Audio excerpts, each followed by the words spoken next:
এই হাসনাত আব্দুল্লাহ ছাত্র সমন্বয়ক, এখন এসে তারা টার্গেট করেছে সেনাবাহিনীকে। চিন্তা করে দেখুন, সেনাবাহিনীর মতো একটা প্রতিষ্ঠান, অর্থাৎ একটা রাষ্ট্র আসলে যে সকল প্রতিষ্ঠানের উপরে দাঁড়ায়, আপনি খেয়াল করে দেখুন ব্রিটেনে এদের যে কনজারভেটিভ পার্টি আছে এবং লেবার পার্টি আছে, এই রাজনৈতিক দলগুলো কিন্তু প্রতিষ্ঠান, তাদের অন্যান্য প্রতিষ্ঠান যেমন আছে। আপনি যদি মার্কিন যুক্তরাষ্ট্রের কথা দেখেন, রিপাবলিকান পার্টি এবং ডেমোক্রেটিক পার্টি, এই পার্টিগুলি কিন্তু রাজনৈতিক দল শুধু নয়, প্রতিষ্ঠান। এই প্রতিষ্ঠানগুলো প্রয়োজন হয় একটি রাষ্ট্রকে তার গণতান্ত্রিক প্রক্রিয়াকে সুসংহত করতে। এখন বাংলাদেশে আমি কখনোই দাবি করি না যে রাজনৈতিক প্রক্রিয়ার মধ্যে আমরা আওয়ামী লীগের পক্ষ থেকে বা আমি নিজে আমরা কোনো ভুল ভ্রান্তি কখনো করিনি, সব সঠিক সিদ্ধান্ত নিয়েছি, সঠিক কাজ করেছি, সেটি কিন্তু নয়। কিন্তু একটি দেশ এবং তার প্রতিষ্ঠানগুলোকে ধ্বংস করার যে চক্রান্ত আজকে চলছে, সেই জিনিসগুলো কিন্তু মানুষকে আজকে আমাদের পরিষ্কার করে তুলে ধরতে হবে। এবং সেনাবাহিনীকে টার্গেট করার কি মানে হয়? সেনাবাহিনী তো বাংলাদেশকে, তার স্বাধীনতা সার্বভৌমত্বকে রিপ্রেজেন্ট করে। সেনাবাহিনী বিভিন্ন বিপদগামী সদস্যরা অতীতে গণতন্ত্রের জন্য হুমকি হয়েছে, এগুলো আমরা জানি। মিলিটারি ডিক্টেটর এসছে, কিন্তু সেনাবাহিনী এজ এ প্রতিষ্ঠান সবসময় কিন্তু বাংলাদেশের স্বাধীনতা এবং সার্বভৌমত্বের পক্ষে ছিল। এবং এই প্রতিষ্ঠানকে আজকে বিতর্কিত করা হচ্ছে যেভাবে সুকৌশলে, এই কাজটি কিন্তু অতীতে কখনো হয়নি। খেয়াল করে দেখুন কেন করছে। এবং শুধু তাই না, আদালত, জুডিশিয়ারিকে তারা বিতর্কিত করেছে। এখানে মব জাস্টিসের মাধ্যমে যে কাণ্ড কারখানা তারা করেছে এবং যেভাবে আদালতকে ওয়েপেনাইজ করা হয়েছে, জুডিশিয়ারিকে করে যেভাবে রাজনৈতিক প্রতিপক্ষকে দমন পীড়ন করা হচ্ছে। এছাড়া দুদক বলেন, বিএফআইইউ বলেন, অ্যাটর্নি জেনারেল অফিস বলেন, এসবিডিবি, সকল প্রতিষ্ঠানকে তারা দলীয়করণ করে এবং তাদের মাধ্যমে রাজনৈতিক জিঘাংসা, প্রতিহিংসা তারা যেভাবে চরিতার্থ করছে, তারা কিন্তু প্রতিষ্ঠানগুলোকে শেষ করে দিচ্ছে। এবং যত শিক্ষা প্রতিষ্ঠান খেয়াল করে দেখুন, ছাত্রদেরকে লেলিয়ে দেওয়া হয়েছে। ছাত্রদেরকে কিভাবে উস্কানি দিয়ে প্রতিষ্ঠানগুলোর প্রধান যারা অ্যাডমিনিস্ট্রেশনে যারা কাজ করে তাদের উপর কিভাবে মব ট্রায়াল করা হয়েছে। মানে একটি স্বাধীন সার্বভৌম রাষ্ট্র, সেই রাষ্ট্রের কিন্তু অনেক প্রতিষ্ঠানের বিভিন্ন ক্ষেত্রে বিভিন্ন জায়গায় ঘাটতি থাকতে পারে, সেটাকে ইমপ্রুভ করতে হবে আমাদের। আমি মনে করি না যে 15.5 বছর আওয়ামী লীগের শাসন আমলে আমরা সবকিছু করে ফেলেছিলাম। আমাদেরও অনেক ক্ষেত্রে ব্যর্থতা, ঘাটতি এগুলো ছিল, কিন্তু আমরা সবসময় চেষ্টা করেছি ইমপ্রুভ করার। অতীতের তুলনায় কম্পেয়ার করলে ইমপ্রুভমেন্ট গুলি চোখে পড়বে, কিন্তু যদি আপনি আইসোলেটেড ভাবে দেখেন তাহলে হয়তো অনেক সময় ঘাটতিগুলি বেশি চোখে পড়ে। কিন্তু আজকে কি করা হচ্ছে? প্রতিষ্ঠানগুলো ধ্বংস করা হচ্ছে। শিক্ষা প্রতিষ্ঠানে যখন ছাত্রছাত্রীদেরকে দিয়ে মব ট্রায়াল করে প্রতিষ্ঠানে অ্যাডমিনিস্ট্রেশনের যারা কর্তা ব্যক্তিরা আছে তাদেরকে আপনার রিমুভ করা হয় আইন এবং নিয়ম বহির্ভূত ভাবে, তখন কোন প্রতিষ্ঠান ঠিক থাকে না। কিন্তু তো আজকে এই সিচুয়েশন তারা নিয়ে গেছে কারণ তারা বাংলাদেশকে একটা ব্যর্থ রাষ্ট্রে পরিণত করতে চায়। যে কোনো রাষ্ট্র তার প্রতিষ্ঠান যখন ধ্বংস হবে তখন রাষ্ট্র কিন্তু আর দাঁড়াবে না, কারণ রাষ্ট্র প্রতিষ্ঠানের উপরে দাঁড়ায়। এবং সেনাবাহিনীকে টার্গেট করে তারা তাদের সর্বশেষ যে উদ্দেশ্য সেই জায়গায় তারা চলে গেছে। এবং বেসিক্যালি তারা বাংলাদেশে একটা এক ধরনের জঙ্গি রাষ্ট্র, জঙ্গিতন্ত্র কায়েম করতে চায়। এবং তারা যা যা যা বিষয়গুলো নিয়ে আওয়ামী লীগের বিরোধিতা করতো, সমালোচনা করতো, তার সবকিছু তারা আরো 100 গুণ করে বেশি করছে। খেয়াল করে দেখুন সবকিছু তাদের, কোথাও আপনি আইনের শাসন বলেন, মানবাধিকারের ক্ষেত্রে বলেন, আপনি মত প্রকাশের স্বাধীনতার ক্ষেত্রে বলেন, গণমাধ্যমের স্বাধীনতার ক্ষেত্রে বলেন, নির্বাচনের ক্ষেত্রে বলেন, কোন ক্ষেত্রে, এবং রাজনৈতিক দল গঠন করার প্রক্রিয়া, তারপরে চাঁদাবাজি, দুর্নীতি, আপনি চিন্তা করে দেখেন গত 7 মাসে প্রফেসর ইউনূস কি করেছেন? উনি নিজে কতগুলো কোম্পানির লাইসেন্স নিয়েছেন, তার নিজের কর মওকুফ করেছেন। এর বাইরে বাংলাদেশের জন্য কি করেছেন?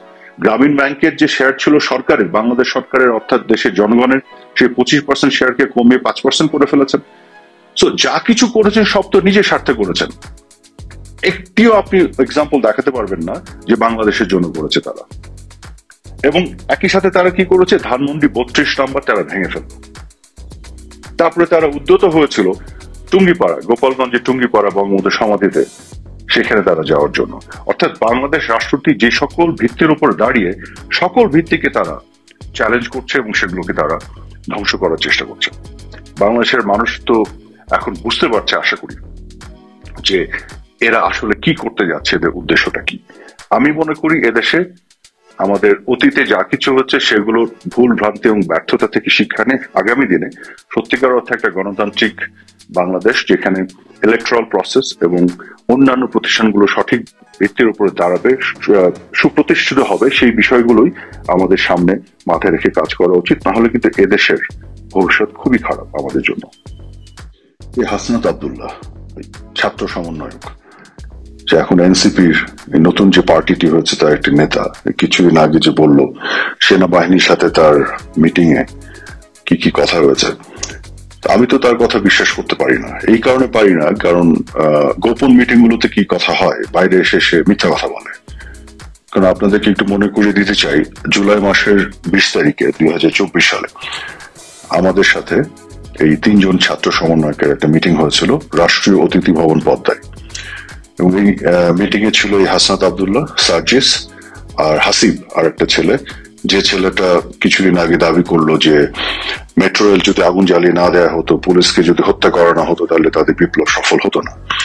তো এই ছেলেটাও ছিল। তো এই 3 জনের সাথে মিটিং যেটা আমাদের হয়েছে, সেখানে কিন্তু প্রথমবার তারা যখন এসেছিল তখন আমরা গিয়েছিলাম, এবং তারা অনুরোধ করেছিল যে তারা তখনই আলোচনায় বসতে চায় না, আরো কিছুদিন পরে তারা বসতে চায়, তাদের আরো কিছু প্রিপারেশন লাগবে। এবং আমরা কিন্তু তাদের সেই মতামতকে শ্রদ্ধা জানিয়ে তখন আমরা মিটিং করিনি, আমরা গিয়েছিলাম, কিন্তু আমরা তারপরে চলে এসেছি। আমরা চাইলে কিন্তু বুঝতে পারতাম, রাষ্ট্রীয় অতিথি ভবন পদ্মায় আমরা আছি, আমাদের সিকিউরিটি ফোর্সে সবাই ছিল, তারা 3 জন ছিল, বাট আমরা তাদের ওপিনিয়নের ব্যাপারে শ্রদ্ধাশীল ছিলাম। কিন্তু দ্বিতীয়বার আমরা যখন গেছি তখন তাদের সাথে আমাদের মিটিং হয়েছে, 2 ঘন্টার উপরে মিটিং হয়েছে। তারা আমাদেরকে রিকোয়েস্ট করেছিল যে আমরা যেহেতু কোনোভাবেই না বলি যে তাদের সাথে আমরা আলোচনা করেছি, এবং তাদের 9 দফাকে তারাই কিন্তু পরিবর্তন করে 8 দফা করেছিল, এবং পরবর্তীতে তারা মিটিং শেষে বের হয়ে গণমাধ্যমকে তারা এই কথা বলেছিল, এবং গণমাধ্যমকে তারা যে কথা বলেছিল এটা কিন্তু অন রেকর্ড আছে। তারা আমাদেরকে রিকোয়েস্ট করেছিল যে আমরা যেন কোনোভাবেই এটা প্রকাশ না করি যে তাদের সাথে 2 ঘন্টার উপরে মিটিং হয়েছে, আমরা যেন বলি যে তারা শুধু দাবি জানাতে এসছে, দাবি জানিয়ে চলে যাচ্ছে। তো ওই মিটিং এ আরো অনেক কথা হয়েছে, আমি এখন এগুলো বলছি না, কিন্তু এই মিটিং এ তারা কি বলেছিল এই বিষয়গুলো যদি আপনারা জানেন, তাহলে আপনারা দেখবেন যে কত বড় মিথ্যাবাদী এরা।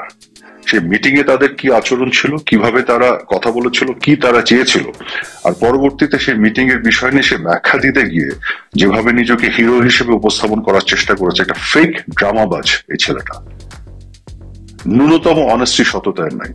হ্যাঁ, একটা বিষয় হতে পারে যে একটা গোপন মিটিং এ যে কথা হয়েছে সেখানে একটা জেন্টলসম্যান এগ্রিমেন্ট যেহেতু থাকে, সেই মিটিং এ হয়তো সে তার যে সংগঠনের নেতৃত্বকে জানাবে, আমরাও যে আমাদের সাংগঠনিক ভাবে মাননীয় প্রধানমন্ত্রীকে জানিয়েছি, কিন্তু এর বাইরে হয়তো জেন্টলসম্যান এগ্রিমেন্ট যেটা থাকে বাইরে কাউকে জানানো হয় না। এটা একটা বেসিক নীতি নৈতিকতা প্রশ্ন। কিন্তু সেই ছেলে ওই মিটিং এর প্রশ্ন টেনে বিভিন্ন জায়গায় কথা বলে বেরিয়েছে, এবং সকল কথা মিথ্যা কথা বলেছে, এবং নিজেদেরকে হিরো হিসেবে দেখানোর চেষ্টা করেছে। তো এরকম ঘটনা যখন ঘটে তখন আমাদেরও দায়িত্ব হয়ে যায় আসলে ওই গোপন মিটিং এ কি আলাপ হয়েছে সেটা দেশবাসীকে জানানো, কারণ তারা তো মিথ্যা কথা বলছে। ওরা যদি সেই মিটিং নিয়ে কোনো কথা না বলতো, সেগুলো নিয়ে বাগাড়ম্বর এবং এই ধরনের হিরোগিরি ড্রামাবাজি না করতো, মিথ্যা কথাগুলি না বললে আমরা হয়তো সেই জেন্টলসম্যান এগ্রিমেন্ট বা নীতি নৈতিকতা জায়গা থেকে চুপ থাকতাম, কথা বলতাম না। কিন্তু আজকে যে মিথ্যাচারগুলি করছে তারা, আমি তো হাসি পাই এর কথা শুনে আমার, যে সেই মিটিং এ তারা তাদের কি আচরণ ছিল, কি বক্তব্য ছিল, আর এখন তারা সাধারণ মানুষকে কি কথা বলে। অদ্ভুত কি তারা বলেছিল, একটু একটু করে সব আমরা প্রকাশ করব, এবং তাদেরকে একটু মাথায় রাখতে বলবো সেই মিটিং কিন্তু রাষ্ট্রীয় অতিথি ভবন পদ্মায় হয়েছিল। কাজে তারা যে বক্তব্যগুলো দিয়েছে, কি কথা বলেছিল, এগুলো কিন্তু প্রমাণ আমরা হাজির করতে পারবো, খুব বেশি যদি মিথ্যাচার তারা না করে। মিথ্যাচার না করে এগুলো থেকে চুপচাপ থাকে ভালো। এত নিজেকে হিরোগিরি দেখানোর, ভিতরে এসে মানে কাচুমাচু করে সারেন্ডার করার, বাইরে এসে হিরোগিরি, ডোন্ট ডু দ্যাট। ন্যূনতম লজ্জা শরম থাকলে এগুলো করা উচিত না, ন্যূনতম সততা থাকলে এগুলো করা উচিত না। কাজে এই ছেলের কি বক্তব্য, গোপন মিটিং এ কি বলেছে, এইসব কথা আমি বিশ্বাস করি না, আমার মনে হয় না বাংলাদেশে কেউ বিশ্বাস করে। সেনাবাহিনীর পক্ষ থেকে কেন তারা রিফাইন্ড আওয়ামী লীগের কথা বলবে? আওয়ামী লীগ রিফাইন্ড হবে না কি হবে সেটা আওয়ামী লীগ ডিসাইড করবে, আওয়ামী লীগের নেতৃত্ব ডিসাইড করবে। সেনাবাহিনী আমাদের পক্ষ থেকে রিফাইন্ড আওয়ামী লীগের নেগোসিয়েশন করার কেউ না তো, কারণ সেনাবাহিনী এই ধরনের কথা বলার কোনো কারণই নাই। আর আওয়ামী লীগকে পুনর্গঠন করারও কোনো প্রশ্ন এখানে আসে না, কারণ আওয়ামী লীগ আছে, আওয়ামী লীগ ছিল, আওয়ামী লীগ থাকবে, এদেশে জন্ম দিয়েছে আওয়ামী লীগ। হ্যাঁ, জুলাই আগস্টের ঘটনাগুলোকে ঘিরে বেশ কিছু ভুল বুঝাবুঝি হয়েছে, দেশের মানুষের মধ্যে কিছু বিভ্রান্তি তৈরি হয়েছে, এটা আমরা বুঝি, এবং সেই জায়গা থেকে আমাদের নিজেদের ভিতরে অনেকগুলো খেদ আছে, অনেকগুলো রিগ্রেট আছে, যেগুলো আমরা নিজেদের মধ্যেও আমরা আমাদের ব্যর্থতা এবং আমাদের ভুলগুলো নিয়ে আমরা আলোচনা করি। কিন্তু দেশের মানুষকে সত্যটা শেষমেশে আমাদের জানাতে হবে, এবং আওয়ামী লীগ বাংলাদেশের রাজনীতিতে থাকবে যতদিন বাংলাদেশ থাকবে। আওয়ামী লীগকে রিফাইন করা হবে না একই আওয়ামী লীগ থাকবে, সেটা আওয়ামী লীগের সর্বোচ্চ নেতৃত্ব সিদ্ধান্ত নিবে। এখন পর্যন্ত আওয়ামী লীগের সর্বোচ্চ নেতৃত্বে আছেন বঙ্গবন্ধু কন্যা জননেত্রী শেখ হাসিনা, এবং আওয়ামী লীগের একেবারে সর্বোচ্চ পর্যায় থেকে শুরু করে আওয়ামী লীগের তৃণমূল পর্যন্ত প্রতিটি নেতাকর্মী জননেত্রী শেখ হাসিনা বঙ্গবন্ধু কন্যার নেতৃত্বের উপরে 100% আস্থাশীল। কাজে এইখানে আওয়ামী লীগ তার সিদ্ধান্ত নেবে। আওয়ামী লীগের শুভাকাঙ্ক্ষী হয়ে অন্য কাউকে এই সিদ্ধান্ত নেয়ার বা অন্য কোনো পক্ষর এই আলোচনা করার কোনো প্রয়োজন এবং আছে বলে আমরা মনে করি না, এবং এটা একেবারে অপ্রাসঙ্গিক। কাজে এই ধরনের অবাস্তব এবং অযৌক্তিক এবং মিথ্যাচার যারা এরা করছে, করে একটা পরিস্থিতি তৈরি করেছে, এবং সেনাবাহিনীর বিরুদ্ধে তারা যেভাবে কালিমা লেপন করছে, একটা প্রতিষ্ঠান, সেনাবাহিনীর মতো একটা প্রতিষ্ঠানকে তারা আজকে মুখোমুখি করেছে, এটা খুবই দুঃখজনক। তা বাংলাদেশকে আসলে তারা ধ্বংসের দিকে নিয়ে যাচ্ছে, তারা আসলে একটা জঙ্গিতন্ত্র তৈরি করতে যাচ্ছে বাংলাদেশে। তারা যখন কোটা বিরোধী আন্দোলন শুরু করেছিল, তখন তাদের সাথে যখন আলাপ হয়েছিল আমাদের, তাদের পুরো যে বিষয়টি ছিল সেটা কোটা নিয়ে। তো এর বাইরে তো বাকি এত কিছু তারা এখন বলছে। তখন তো বাংলাদেশের মানুষকে তারা এগুলো বলেনি, দেশের মানুষ এগুলো জানতো না যে তারা কি সেকেন্ড রিপাবলিক করবে, তারা পলিটিক্যাল পার্টি করবে, তারা সংবিধান বদলায় ফেলবে, তারা আওয়ামী লীগকে নিষিদ্ধ করবে, তারা জামাতকে প্রতিষ্ঠিত করবে। আজকে ইন্টারন্যাশনাল ক্রাইম ট্রাইব্যুনালের চিফ প্রসিকিউটর বানিয়েছে একজন খাস জামাতিকে, একজন যুদ্ধাপরাধীদের সহযোগীকে, একজন যুদ্ধাপরাধী তার সহযোগীকে, সে নাকি মানবতা বিরোধী অপরাধের বিচার করবে। কার করবে? বঙ্গবন্ধু কন্যা শেখ হাসিনার। আওয়ামী লীগের যারা এদের স্বাধীন করেছে, এই স্বাধীনতার পক্ষ শক্তি তাদের। তো এই যে বিষয়গুলি তাদের, হ্যাঁ, 32 নম্বরকে তারা ভেঙে দিল। 32 নম্বরের যে ভাঙলো তারা, এটা প্রতিটি ইটের হিসাব নেওয়া হবে, বাংলাদেশের মানুষই নিবে, আমরা থাকি বা না থাকি। মাথায় রাখতে হবে বাংলাদেশ কিন্তু স্বাধীন হয়েছে যে চেতনার উপর ভিত্তি করে, সেটাকে কিন্তু তারা মুছে ফেলতে পারবে না। বাংলাদেশের সাধারণ মানুষ অনেকখানি বিভ্রান্তির মতো পড়েছিল, এ ব্যাপারে কোনো সন্দেহ নাই, এবং সেক্ষেত্রে আমাদেরও কিছু ভুল ত্রুটি এবং ব্যর্থতা ছিল, সেটাও আমি মনে করি এবং মেনে নেই, স্বীকার করি।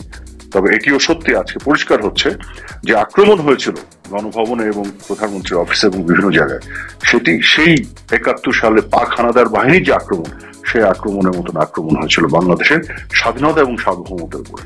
যে কারণেই এই জঙ্গিরা আক্রমণ করেছিল, সেই প্রো পাকিস্তানিরা, এবং যে কারণে জাতির জনক বঙ্গবন্ধু সেই তারা স্ট্যাচু সেটি ভেঙে ফেলেছে, তারা 32 নম্বর তারা ভেঙে ফেলেছে। কাজে স্বাভাবিকভাবে পাক হানাদার যখন আক্রমণ করে, তখন আওয়ামী লীগের নেতৃত্ব বা মুক্তিযুদ্ধের পক্ষের চেতনা, বাংলাদেশের পক্ষের নেতৃত্ব পার্শ্ববর্তী দেশে আশ্রয় নিয়েছিল, 1971 সালে নিয়েছিল, এবং আমরা সরকার গঠন করেছিলাম, প্রবাসী সরকার, মাথায় রাখতে হবে। কিন্তু যুদ্ধ আমরা করেছিলাম, এবং সেই যুদ্ধ আমরা আবারও করব, এবং যুদ্ধে আমরা জয়ী হব। আমি বলছি না যে এই 71-এর মতন সে লিটারালি বন্দুক নিয়ে যুদ্ধ, কিন্তু এই যে লড়াই, মানুষের মনস্তত্ত্ব নিয়ে ওদের যে খেলাধুলা, মিথ্যাচার, মানুষকে বিভ্রান্ত করা, সেইখানে মানুষকে বিভ্রান্তি থেকে বের করে এনে সত্য উন্মোচন করা, সেই জায়গাতে সেই যুদ্ধ আমরা করব, এবং সেখানে আমরা জয়ী হব। সত্যের জয় হবে, বাংলাদেশের জয় হবে। এই জঙ্গিতন্ত্র, জঙ্গিদের বিজয় হতে পারে না। শুধুমাত্র বাংলাদেশের মানুষের সাময়িকভাবে বিভ্রান্তির সুযোগ নিয়ে তারা এই কাজগুলি করছে, এবং সেইখানে বাংলাদেশের মানুষ যে বিভ্রান্ত হয়েছে, সেই দোষ আমি এদেশের মানুষকে দিই না, সেই দোষের দায় আমি আমার ঘাড়ে নিই, আমাদের ঘাড়ে নিই। আমাদের বেশ কিছু ব্যর্থতা, ভুলের কারণে সেটি হয়েছে, তবে সেটিকে শুধরানোর দায়িত্ব, সেই দায়ও আমাদের, এবং সেই কাজগুলি আমরা করব। কারণ আগামী দিনে বাংলাদেশ মুক্তিযুদ্ধের চেতনার উপরে দাঁড়িয়ে তৈরি হতে হবে, গণতন্ত্র থাকতে হবে, এখানে আইনের শাসন থাকতে হবে, মানবাধিকার থাকতে হবে, ন্যায় বিচার থাকতে হবে।